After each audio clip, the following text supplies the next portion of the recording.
van had burst into flames and the people inside were incinerated. There was a body of a man in a truck. He'd actually made a phone call with his mobile phone. He was trapped in the truck, but by the time they reached him, he was dead. And there's two other bodies have just been found in a car that was underneath the concrete that's collapsed from the ceiling. Rescuers still working to free people alive, still trapped in the tunnel?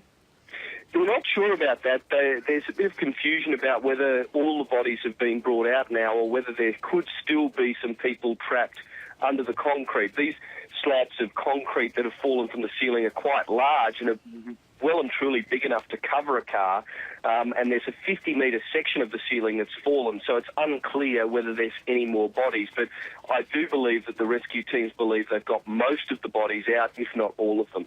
And it's obviously going to take, we're showing the pictures of the accident now, Mark, quite a bit of time to get everything out of that tunnel.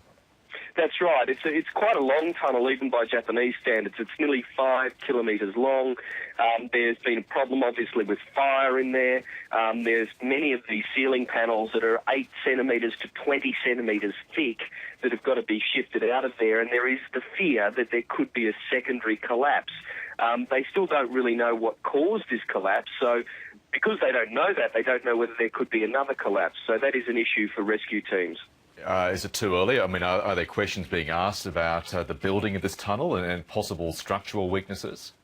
That's right. There are questions being raised. The tunnel was built in 1977, so, you know, it's been around for a few decades, and the fear is, of course, with these tunnels in a country like Japan, that they get jiggled around repeatedly by earthquakes. There's the passing traffic. There are millions of cars and trucks that go through this particular tunnel every year. There's also an issue whether there could be deterioration with the metal struts.